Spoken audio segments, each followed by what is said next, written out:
All right, welcome to the Culture Wars Part 2. I am going to do the same thing that I did with Part 1. I'm just going to read this article from start to finish without any breaks or interruptions. It's hard for me to do. There's so many comments and parts of this article they just really strike things in me that I've got a lot to say about because they're so spot on with where we are and where we're going and where we've been and just who the people that are doing all this to us are and just you name it. That's why I'm taking the time to just make a video out of both parts of this because it's just really good. And I just want to get it on video. So I'm gonna do the same thing. I'm gonna try to keep my mouth shut, except reading the article, and then maybe afterward, if I got a couple things to say, I might close it out the same way. So if you listen to the first one, it should be about the same. All right, so here we go. The Culture Wars Part 2. Now, this, I don't think I pointed that out last time, but this was written in 2020.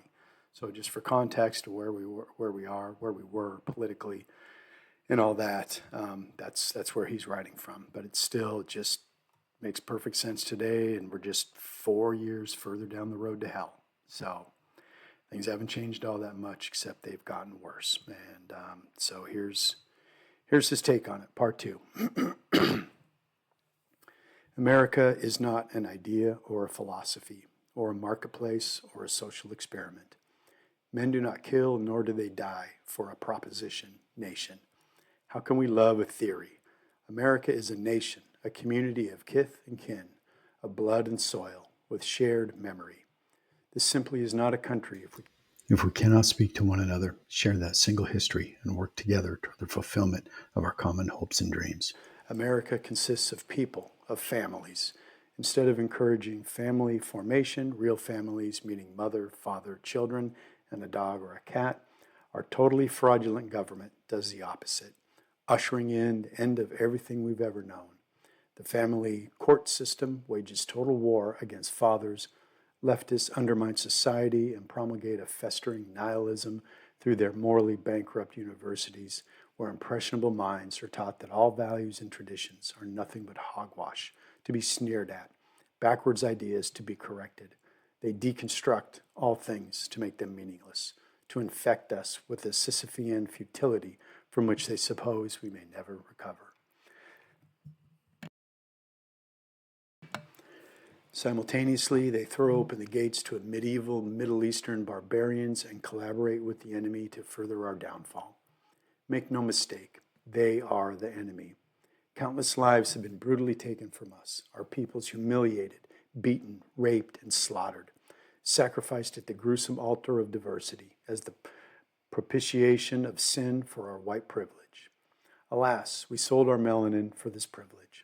In the face of these and other threats, like the openly hostile China, we must ask, what unites us? Anything? Nobody even pulls their car over for a funeral procession anymore. Do we have the cultural willpower and patriotism left to win a war or face a massive challenge? Do we have the will not only to not die, but to live? Leftists have raped the Constitution into an unrecognizable heap since 1865. To serve whatever their ends may be, and when that still isn't enough, they dispense with it altogether. They force every single one of us to subsidize the propaganda that passes as education. They force us to subsidize infanticide. They steal our income to bestow upon hordes of criminals and foreign invaders, engorging themselves upon our labor while lying to us that they are somehow the linchpin of our economy. America was not built by, nor are we a nation of, immigrants. America was settled and built from nothing.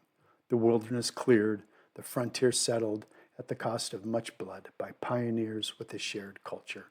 The lion's share of our exponential population growth was from natural increase, not from immigration. What immigration there was came from our ancestral lands, not the nightmarish outer darkness now jostling its way into the shadow of our failing light.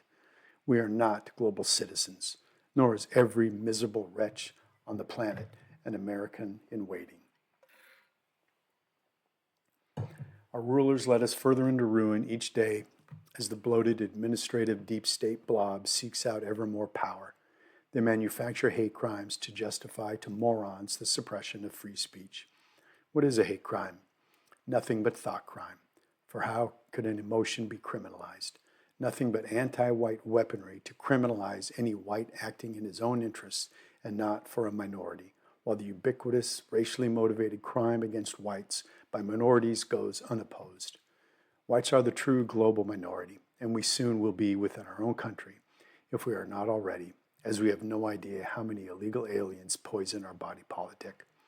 Our first freedom is besieged, the right to bear arms threatened most recently with red flag thought crime laws. The leftists protect illegal alien pedophiles, rapists, and murderers of Aztec cruelty in sanctuary cities, nullifying federal law, while at the same time obsessively expanding the right to infanticide in every state, itself based upon the entirely unconstitutional 14th Amendment. The 14th Amendment was not only unlawfully submitted to the states in the first place, but was never in fact ratified by the requisite number of states. Rather, it was spuriously proclaimed at the end of a bayonet. We have this piece of gobbledygook to thank for infanticide, homosexual marriage, and the destruction of our public school system. Even if we were to validate the 14th Amendment, the term due process and equal protection were terms of art with specifically limited meanings that were only to apply to the citizenship of newly freed slaves. This fraudulent construction also reduces the state to mere vassals and creates birthright citizenship. But citizenship, and by extension voting, are not rights, they are privileges. The Constitution gives and establishes no rights, as we are endowed with those rights naturally by God. The Constitution merely prevents the national government from infringing upon these pre-existing rights. Muhammad is now in the top 10 baby names in our country. So much for never forget. Leftists lobby for the Muslim enemy, providing housing and unmonitored mosques from which they can plot terror attacks, while excoriating Christians, the most persecuted group at home and abroad, abandoned by our State Department. They waste American lives for worthless lands and worthless causes all over the world, having lied us into wars for the last 80 years. One American life is worth more than the whole continent of Africa and the Middle East. What these politicians, some of them Muslims and black militants, do while standing in front of the American flag under sworn oaths to serve is repulsive. They besmirch the very integrity of our institutions, once hallowed and now a grotesque farce, as children in the ill-fitting clothes of the men before them, their feet too small to fill the shoes of those giants who bore our world on their shoulders. When Atlas shrugs, his knees cut out from underneath him by the scimitar of the Orient, his head separated from his shoulders by the guillotine of the left, are they to keep the lights on? Most devastating of all, leftists control every single cultural institution in this country. We cannot even turn the television on or catch a movie without their agenda being forced on us. Hollywood churns out political drivel and calls it film, awarding themselves at their annual circle jerks.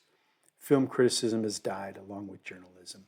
We are not allowed to dislike Moonlight, Black Panther, or Hidden Figures without being tarred and feathered as a bigot. Comedians smear us and our traditions every night. Journalists lie every day and win Freedom of the Press awards and Pulitzer Prizes. The news media is a sick joke. Radios are choked with the toxic fumes of rap music. The sound civilization is murdered to. Leftists have infiltrated the education system so thoroughly that our children are indoctrinated into the progressive death agenda from preschool to graduate school, taught to hate their families and their nation. Future generations are not taught our glorious history or our constitutional Republican system of government. Instead, they learn queer theory and slander against our heroes. What is the solution? Are we all supposed to homeschool our children? What about when they go to college? Are we all going to have to set up parallel institutions? With this usual foresight, our enemies have begun discussing outlawing homeschooling and private schools, as well as extending the school day.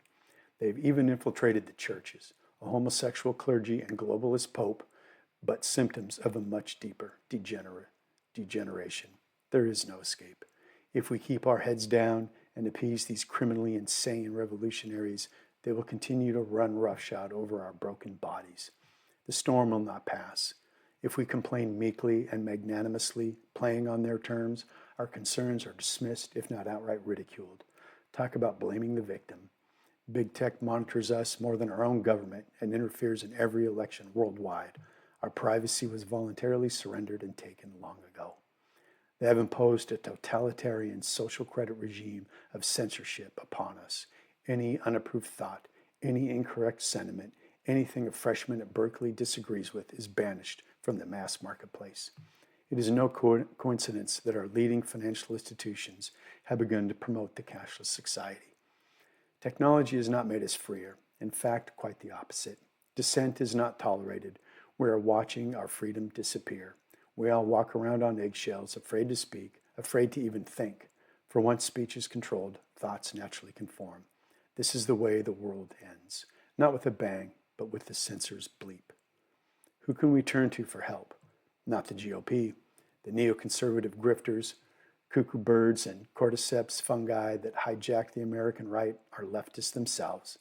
So-called conservatives, the kleptocrats of Conservatism Inc., sacrifice our people to the market and to expediency every day. They toasted their donors as the private equity disembowelment of our once thriving small towns rolled on, as capitalism was irradiated and bastardized into soulless vampiric consumption, as the family farm was leveled and the dark satanic mill raised in its stead. They exist solely in order to purge those whom they cannot co-opt.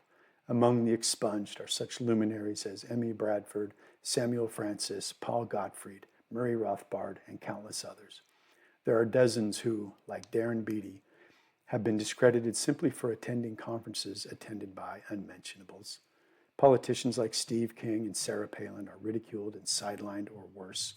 Tossed in prison like Steve Stockman, Joe McCarthy, a hero at fault only for not going far enough, has been wholly and forever demonized. They expend enormous energy to ruin any real representatives of the right and spend billions of dollars on shill think tanks and youth organizations whose only task is to brainwash and neutralize any threats to the ruling class before they can emerge.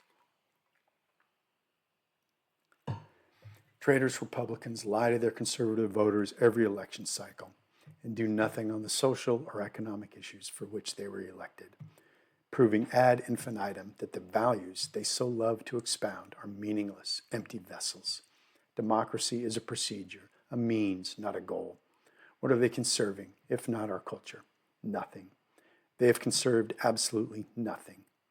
As the prescient theologian R.L. Dabney put it over a century ago, American conservatism is merely the shadow that follows radicalism as it moves forward towards perdition. They promote the same policies leftists did only a year ago, half-heartedly fighting to preserve a smoldering crater of burnt rubble. Who else can we turn to? Certainly not the courts, let alone the Supreme Court.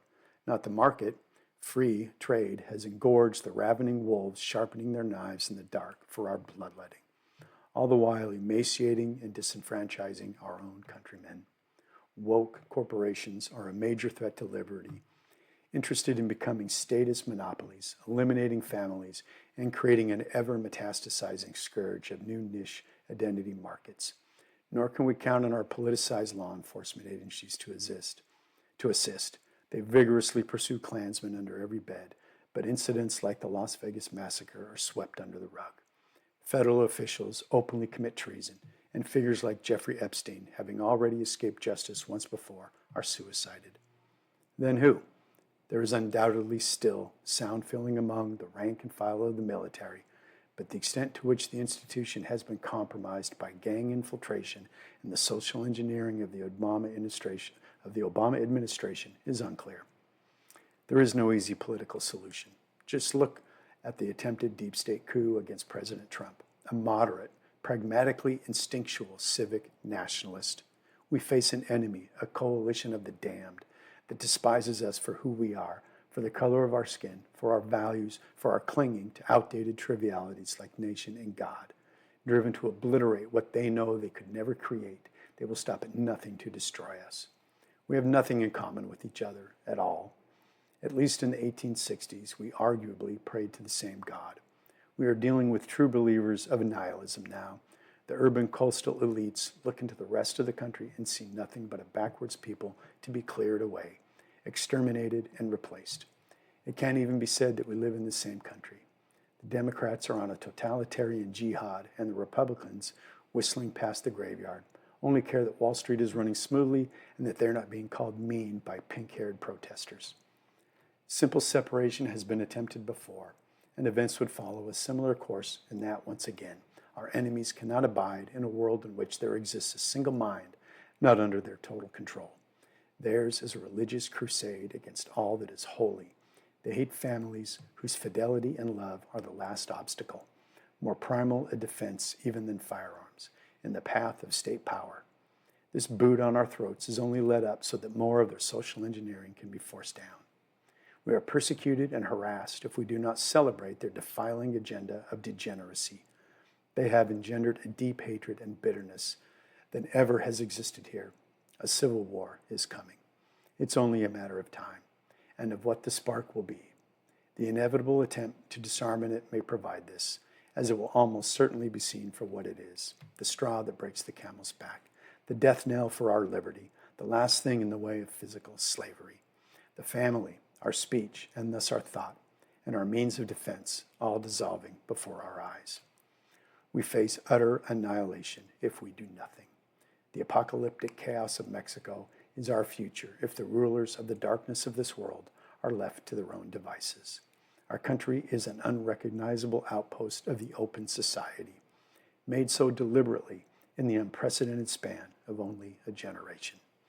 Since our national sovereignty was ceded in 1965, we have gained the world and lost our home, our border, our distinction, and our humanity. Europe is perhaps already lost, but we are not. We can still reclaim our birthright. We are the last bastion of civilization itself. We must carry the fire. We cannot give in and sink into the ever-widening chasm of misery waiting to wrap its arms around us. We must unite. We are the counterculture. We must work to leave Carthage and return to Mayberry, to dismantle the empire and rebuild the republic, to bring about traditional, religious, and national revival, the restoration of life in the face of death. Tradition, it must be remembered, is not the worship of ashes, but the preservation of fire. We must stand firm in the face that there is a right way, that we are not the same, that we are better, that theirs is the path of hell. We must once again build a nation in which families can form and flourish, in which we can feel safe and call home. It will take a belief in the future, not just a future, but our future. We must not be ashamed of ourselves or of our history, but proud. We owe nobody an apology. We must again realize what is important and distinguish it from the false egalitarian idols of progress and diversity. We must stop being afraid and say what we think when we want to whomever we want. We cannot play their games. Let them call us names. We cannot think and speak on their terms. Call things as they are. Infanticide, not abortion. Invasion, not immigration, whether legal or illegal. The war for Southern independence, not the Civil War. Disarmament, not gun control. Prostitute, not sex worker. Who cares if some touchy nihilist calls you problematic or racist? And since when is nationalist a dirty word? Are we afraid of being called haters? Hatred may certainly exist without love, but love cannot exist in the absence of hatred. For if we truly love something, we must necessarily abhor those fighting tooth and claw to tear it asunder. We must rage against the dying of the light, lest we go gentle into that good night. We must not allow ourselves to be vilified as radicals or extremists, words designed to discourage others from joining our cause. Rather, it is imperative that we be clear just which side is radical. We, the lighthouses piercing a roiling gale, the fingers damming the dike, the keepers of the flame, or the arsonists piling fuel into the conflagration threatening to engulf hundreds of years of toil. We must also remember that victimhood, feigned weakness, is their greatest weapon, and we mustn't fall for it. They manufacture guilt, thereby handicapping us in bondage. To paraphrase Voltaire, the powerful are those whom we are not permitted to criticize. The victims have our power. It is ours to retrieve. We may only be ridden while our backs are bent and our knees are bowed. No longer will we be cattle and chattel. The good times aren't over for good. There are more of us than we realize. We need only stir to send our alien occupiers and their carpetbagger scalawag and Haitian handmaidens packing. We have everything to lose: our country, our dignity, our past, our future. Until Christ returns, there is no one coming to save us. It is up to us. Let's roll.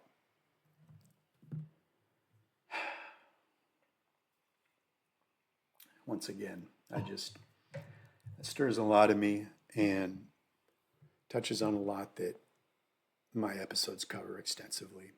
And if it just sounds like too much darkness and too much negativity, then, I get it, but there's a reality to it. Like I said in the last episode, this is the reality. And with events of the last 4 years, and especially the last couple months, the left is potentially making their final move. And we're going to find out between now and January 20th. If that move is, I was watching a video today on the Bolshevik Revolution, and there was a lot that going on during that time, and there was a moment where they just basically said, Lenin and the Bolsheviks just basically said, it doesn't matter what it takes, it doesn't matter who we kill, it doesn't matter, laws don't matter, history doesn't matter, nothing matters but power, and we're going to take it. And I was struck by that, because we're fighting just the current version of that same filthy communist scum that Russia had to fight back then over 100 years ago. And they got power illegally and unconstitutionally in 2020. And they worked their ass off to do the same thing again in 2024. And we're going to find out if they're going to let go of that power. And I'm concerned they may not. That they're going to say, no, it's ours. We're going to take it by any means necessary. I've talked about it extensively in my episodes. They don't operate by constitutional law or natural law or any kind of 10 Commandments, nothing. They operate under do without wilt, the law of the jungle, the first rule of Satan. It's just they're always moving forward and doing anything and everything, no matter how outrageous or disgusting or illegal or violent or putrid.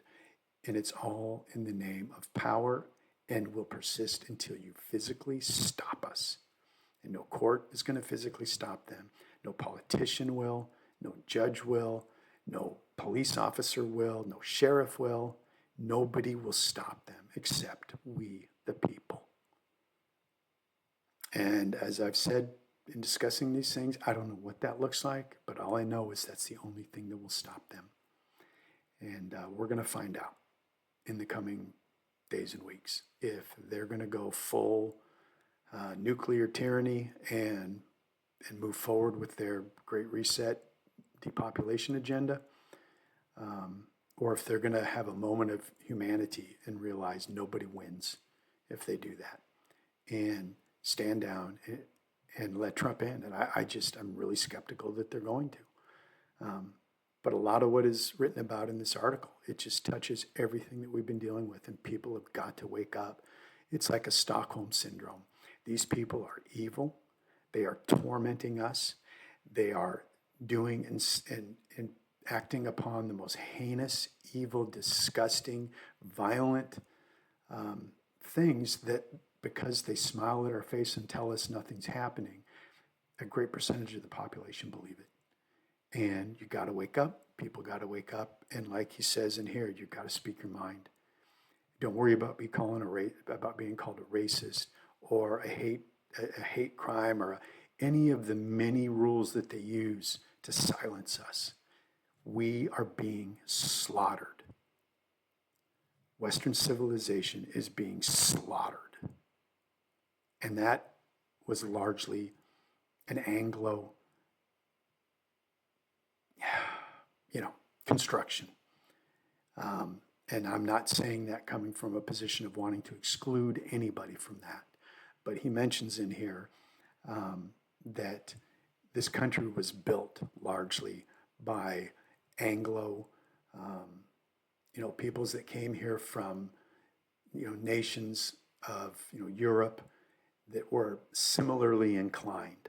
And that's what allowed for better assimilation. And even then, they fought amongst themselves. The Irish fought against the Italians and the Germans, and there was always infighting and gangs and all that to sort out. But we eventually came together as a country, and we assimilated. And when he mentioned it here, what they did in 1965, I'm pretty sure he's referring to the Immigration Act of 1965. I never hear anybody talking about that goddamn thing. And it is the linchpin that started us down this road to hell of illegal immigration and completely diluting and destroying American culture. And they did it on purpose, and that's why they did it. And they completely flipped the script and started taking more populations from third world underdeveloped countries than they did from the mostly developed European countries. Look it up. Look into it. That's what started all of this. And we're letting them destroy our heritage. And we need to stop it. And we need to not be afraid to be called racist because they're killing us. And their intention is to kill every fucking one of us and wipe us off the history books like we never existed. And I've said that before. That's the end game. They're going to destroy us all if we don't stop them. So we better get tough, better get some thick skin. Sticks and stones may break my bones, but words will never hurt me. So they can say whatever the fuck they want about me, and I do not give a flying fucking shit. We should be so fucking mad and so outraged that the visceral adrenaline, the just righteous anger should be at such a fucking boiling point that we're ready to just steamroll anything and everyone that is causing this. And I'm not saying do that out of just blind anger or hatred. I'm saying that's righteous and that's a natural response to injustice and harm of innocence. And that's what's being done to us. And we got to stop it. So, all right, I'm going to leave it at that. This, like I said, this is a great article, just like the first one. I'll get this posted soon. Hopefully you all read it, see it the way I do. Oh, one last thing on this. There's some names that he references in here that I'm just not familiar with. And if you read his writing, go to the website, you'll see it's got a real Southern feel to it. Like these are Deep South folks. And so there's a greater connection to, like there when he said, the Southern independence versus the whatever Civil War. That there's a lot of that, and that may have been some of the names that I haven't looked it up. I don't know, because everything else that it says I agree with. So whether there's something there that now all of a sudden I'm some kind of a Southern, whatever, hood wearing, whatever, I don't give a shit. Read this article, it stands on its own. Whatever this website is, whatever they stand for, they obviously care about America, and they care about what's happening to us. And so that's good enough for me. So anyway, with all that, I will talk to you later. Thanks for listening.